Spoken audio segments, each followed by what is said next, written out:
இறை இயேசுவில் பிரியமான சகோதர சகோதரிகளே, நமது ஆண்டவர் இயேசு கிறிஸ்துவுடைய திருப்பெயரால் உங்களுக்கும் உங்கள் குடும்பத்தில் இருக்கிற அனைவருக்கும் அன்பும் சமாதானமும் மகிழ்ச்சியும் உண்டவதாக. கிறிஸ்து பிறப்பிற்கு பிறகு கொண்டாடுகிற முதல் ஞாயிற்றுக்கிழமை இது. இந்த ஞாயிற்றுக்கிழமையில தாயாம் திரு அவை திருக்குடும்ப பெருவிழாவை கொண்டாட நமக்கு அழைப்பு விடுக்கிறது. அன்புமிக்கவர்களே, திருக்குடும்பத்திற்கென்று ஒரு விழாவா? நம்முடைய குடும்பங்களை நினைவு கூறுவதற்காகத்தான் இந்த விழாவை கொண்டாடுகிறார்களா? இந்த திருக்குடும்ப பெருவிழாவினுடைய பின்னணி என்ன அப்படி என்று நீங்கள் யோசிக்கலாம். உலகம் தோன்றியது முதல் இன்று வரையில உலகம் பல்வேறு கால சூழல்களை சந்தித்து இருக்கிறது, வேறு இயற்கை சீற்றங்களை சந்தித்து இருக்கிறது, போர் நிறைந்த கால சூழல்களை சந்தித்து இருக்கிறது. அதுல குறிப்பிடத்தக்க விதமாக 1914 19 வரையில நடைபெற்ற முதல் உலக போர், அதனுடைய ஒரு காரணமாக பல்வேறு குடும்பங்கள் சிதைக்கப்பட்டன, பலர் உயிரிழந்தார்கள். பொருட்சேதமும் உயிர் சேதமும் மிகப்பெரிய அளவுல அந்த முதல் உலக போர்ல நடைபெற்றது. அதற்கு பிறகு 1930 39 வரையில நடைபெற்ற இரண்டாம் உலக போரிலும் மிகப்பெரிய உயிர் சேதமும் மிகப்பெரிய பொருட்சேதமும் ஏற்பட்டது.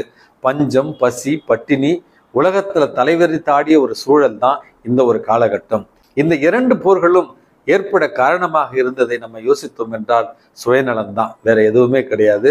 சுயநலம், ஆணவம், தற்பெருமை அப்படி என்கிற இந்த சுயநலமிக்க மனிதர்களுடைய எண்ணங்கள் தான் இரண்டு உலகப் போர்களுக்கும் அடிப்படையான ஒரு காரணமாக இருந்தது.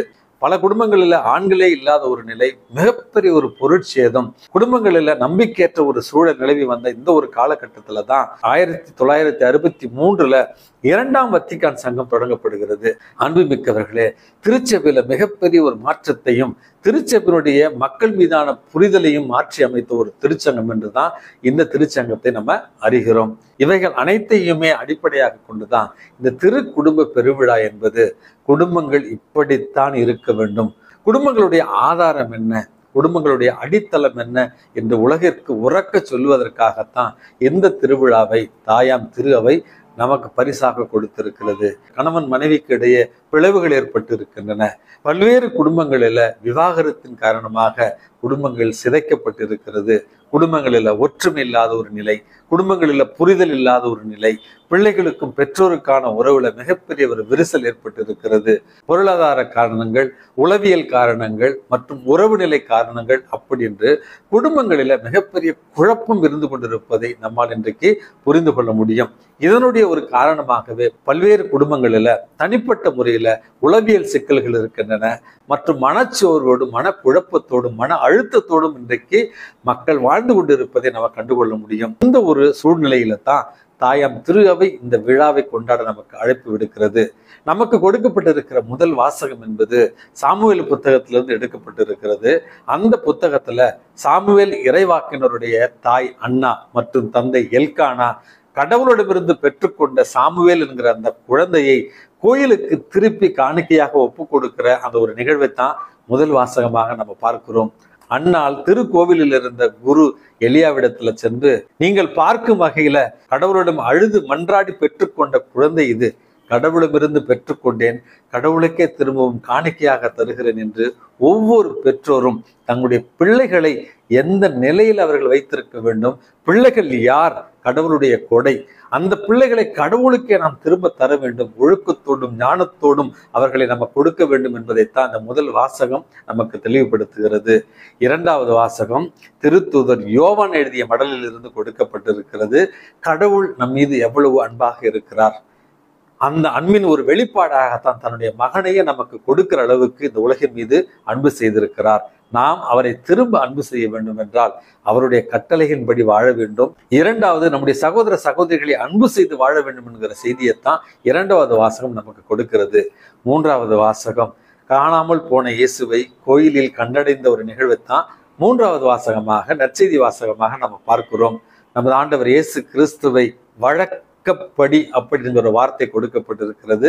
ஒவ்வொரு ஆண்டும் செல்லுகிற வழக்கப்படி அப்படி என்றால் அன்னை மரியாளும் யோசேப்பும் அந்த குழந்தையை தங்களுடைய மத நம்பிக்கைகளின்படி ஆண்டுதோறும் கோயிலுக்கு அழைத்து செல்லுகிற ஒரு பழக்கத்தையும், முதலாக இந்த குழந்தையை கடவுளுக்கு காணிக்கையாக ஒப்பு கொடுத்த ஒரு நிகழ்வையும் நமக்கு நினைவுபடுத்துகிறது.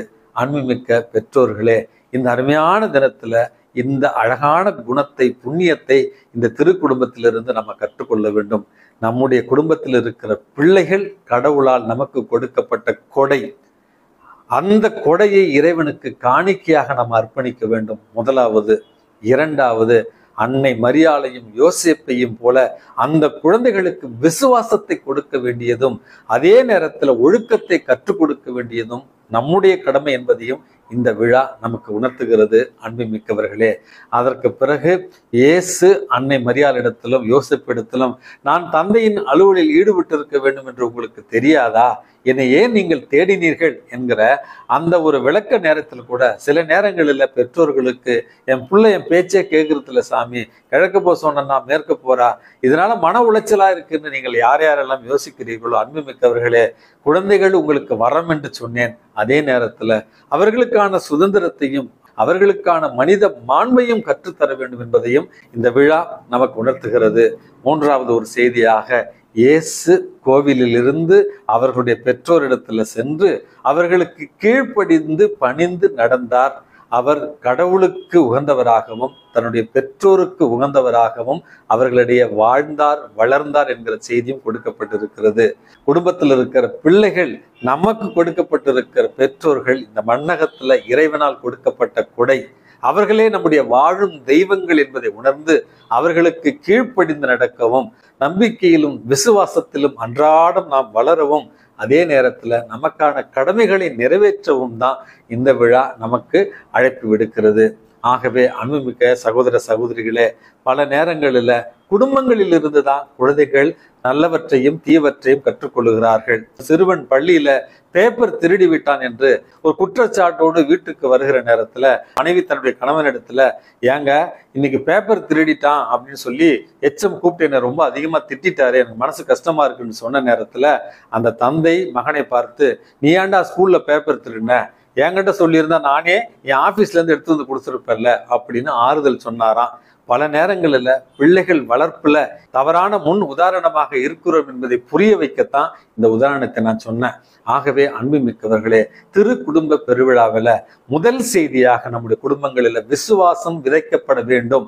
அந்த விசுவாசம் அன்றாட ஜெபத்தின் மூலமாக, குடும்ப ஜெபத்தின் மூலமாக, ஜெபமாலையை ஜெபிப்பதன் மூலமாக, திருப்பலிக்கு செல்வதன் மூலமாக, திருச்சபையினுடைய கட்டளைகளை பின்பற்றுவதன் மூலமாகத்தான் விசுவாசத்தை விதைக்க முடியும். இரண்டாவது ஒரு தீர்மானமாக, நம்முடைய குடும்பங்களில் அன்பு விதைக்கப்பட வேண்டும். நம்முடைய குடும்பத்துல நம்முடைய செயல்பாடுகள், நம்முடைய வார்த்தைகள் அனைத்தும் அன்பிலிருந்து ஊற்றெடுக்க வேண்டும். உண்மையாகவே கணவன் மனைவியை அன்பு செய்தால், உண்மையாகவே மனைவி கணவனை அன்பு செய்தால், உண்மையாகவே பெற்றோர்கள் பிள்ளையை அன்பு செய்தால், அவர்களுடைய வார்த்தை, அவர்களுடைய வாழ்வு தூய்மையானதாகவும் கடவுள் திருமுன்னிலையில நேர்மையானதாகவும் இருக்கும். ஆகவே அன்பிலிருந்து வெளிப்படுகிற வார்த்தைகளாக, வாழ்வாக நம்முடைய வாழ்வு இருக்கட்டும். மூன்றாவது செய்தியாக, உறவுகள் விதைக்கப்பட வேண்டும். நம்முடைய குடும்பத்தில் இருக்கிற இந்த அன்பு, இந்த பாசம், இந்த விசுவாசம் என்பது நம்முடைய சக மனிதர்களிடத்துல பகிர வேண்டும் என்பதைத்தான் உறவுகள் விதைக்கப்பட வேண்டும் என்று சொன்னேன். ஆகவே இந்த திரு குடும்ப பெருவிழாவில் விசுவாசம் விதைக்கப்பட்டு, அன்பு விதைக்கப்பட்டு, உறவுகள் விதைக்கப்பட்டு, சேசு மரி சூசை வாழ்ந்த திரு குடும்பம் போல உங்களுடைய குடும்பமும் திரு குடும்பமாக மாற இறைவன் உங்களை ஆசீர்வதிப்பாராக. எல்லாம் வல்ல இறைவன் தந்தை, மகன், தூய ஆவி உங்களையும் உங்கள் குடும்பத்தில் இருக்கிற அனைவரையும் நிறைவாக ஆசீர்வதித்து பாதுகாத்து வழி நடத்துவாராக. ஆமேன்.